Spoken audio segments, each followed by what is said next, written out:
د هغه قومونو په باره کې یو څو خبرې کوو چې په هغوی باندې الله جل جلاله سیلاب او د اوبو عذاب راوسته.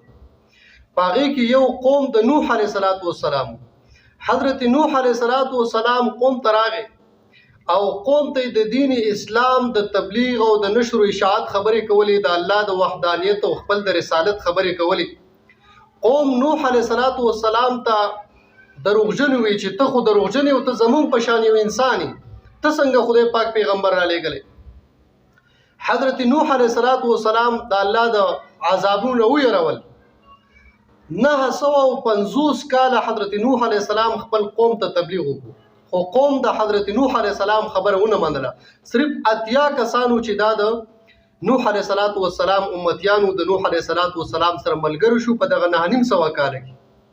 نوح علیه السلام په خپل قوم باندې وجړل، ځکه خو نوح علیه السلام د حضرت نوح وای دا د نوحین د مطلب د زاری او جړه کړی دا د خپل نوم عبدالملک او د آدم علیه السلام نه پدې خو باندې چې کله د آدم علیه السلام اولاد ډیر زیات خور شو، نو ډیر وخت پکې بیا پیغمبر نو راغلی، نو خلکو نه الله جل جلاله هیر شوی.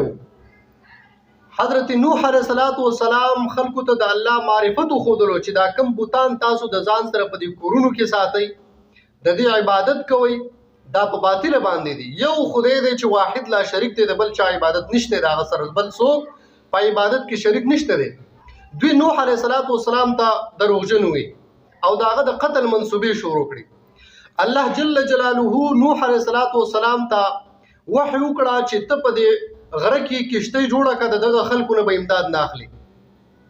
حضرت نوح علیه السلام په غره کې کشتۍ جوړول شروع.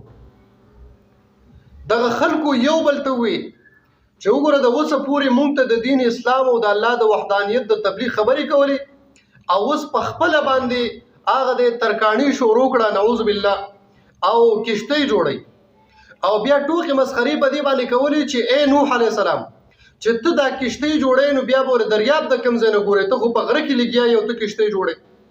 مونږ تا ته پاگل او لیونی هسې نه وایو، لیکن ته یې داسې، نعوذ بالله. نوح علیه السلام ویرول د الله د عذاب نه، بلکې خپل زوی چې کوم د نوح علیه السلام زوی کنعان نامه وه، هغه ته یې مې وویل چې کله کشتۍ تیاره شوه ورته ویل زویه زما سره دې کشتۍ ته راوخېږه او د خدای عذاب به راشي. هغه ورته ویل زه به د خدای د عذاب نه دې بل غره ته وخېږم. الله جل جلاله قرآن کې د نوح علیه السلام تذکره 43 مرتبه کړې ده او په 29 سورتونو کې د نوح علیه السلام واقعه راغلې ده قرآن کې. حتی اذا جاء امرنا وفارت التنور، چې کله د الله جل جلاله عذاب راغی او دا تنور راوخوټ کېده، نو کله چې د خدای پاک عذاب راشي نو بیا الله جل جلاله د ځمکې باندې دا اوبه جذب کوي نه، دا ځمکه چې دا بیا د اوبه په بره باندې راوولي او دا چینی روانه شي. د اسمان نه الله جل جلاله یو دروازې کولاو کې د اوبو او دا اوبه داسې را روانې بماء منهمر. الله جل جلاله قرآن کې فرمایي ففتحنا ابواب السماء بماء منهمر، مونږ د اسمان دروازې کولاو کړي په اوبو سره، داسې اوبه چې هغه په دوی باندې اوړېدي، داسې جاري اوبه وي. تاسو به نن سبا یو ویډیو چلیږي، تاسو به لیدلي چې په هغې کې د اسمان د وریځې نه دا اوبه د ځمکې طرف ته داسې روانې لکه چا چې یو ونه ور پښکته کړي باندې د ځمکې طرف ته.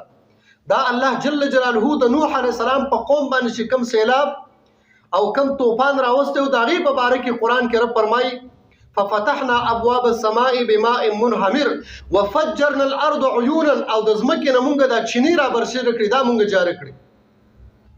فالتقى الماء على امر قد قدر، نو دا ټولې اوبه را یوځای شي په هغه عذاب باندې چې کوم عذاب خدای مقرر کړی، هغې طرف ته دا ټولې اوبه یوځای شي او یو عذاب په دوی باندې راغی.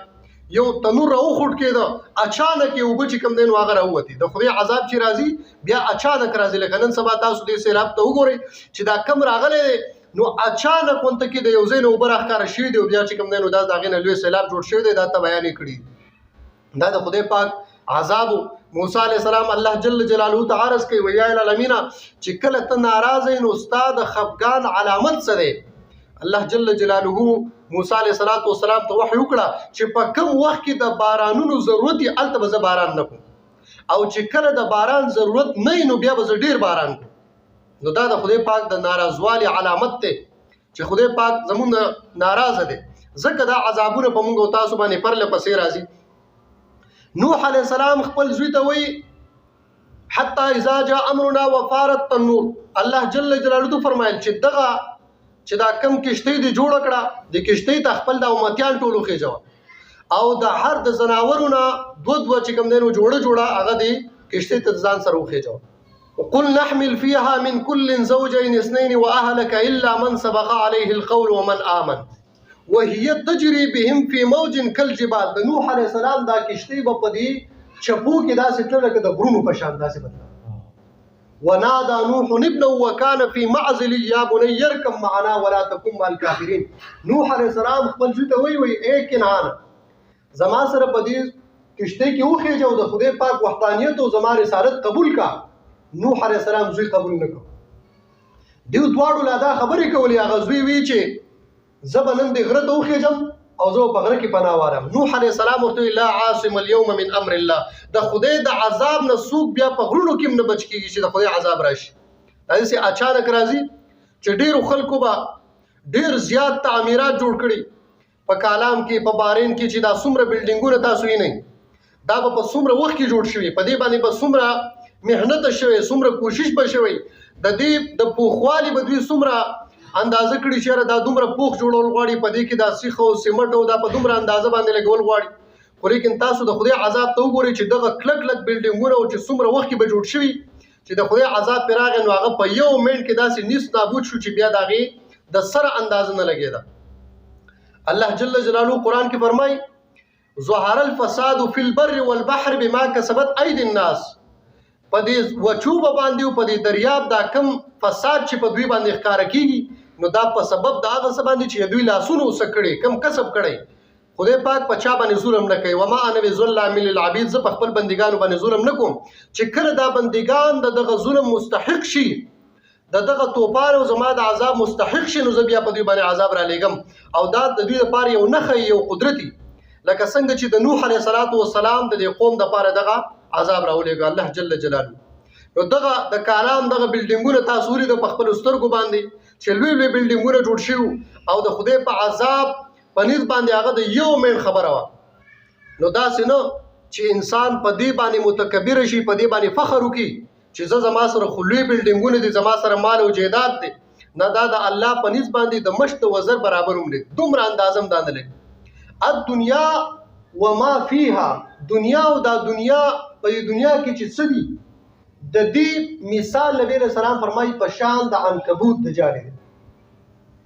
دا په شان د عنکبوت دی، یعنی څنګه چې د جولاګي جالې هغه د څه نه پیدا نه ورکوي، تا د باران نه ده پکوي، تا د سیلۍ توپان نه ده پکوي، تا د سولې نه راولي، تا د غرمونه نه ده پکوي. دغه قرنګې د دنیا د قدر او قیمت د الله په نسبت باندې داسې. خو لیکن ډېر بدقسمته داسې چې هغه خپل په مال باندې نازېږي، هغه خپل په جایداد باندې نازېږي، نو هغو دپاره دا عبرت دی او د هغوی دپاره دا یو نښه نشانه ده چې دغه بلډینګونو ته تاسو وګورئ چې دا په یو ساعت کې خدای پاک په خپل عذاب باندې څومره. او بل په دې کې دا هم دی چې ګوره دنیا چې دا فاني ده، لکه څنګه چې دغه خلکو به د دوی به څنګه امیدونه و چې موږ به څه کوو، موږ به څه نه کوو، خو لیکن الله جل جلاله چې پې عذاب راوسته نو هغه یې ونه نیست نابود کړه هر څه. نوح علیه السلام په قوم باندې عذاب راغی، د اسمان نه چې کوم دی نو هغوی ته دا اوبه چې کوم دی د دریاب په شکل باندې راښکاره شو او ځمکې چې کوم دی نو خپل اوبه جذب نه کړي، په بره باندې راښکاره شو. 6 میاشتې په ټوله دنیا باندې اوبه وي. دې ته طوفان نوح ویلی شي چې کوم د نوح علیه السلام په امت باندې دا کوم د سیلاب د عذاب راغلی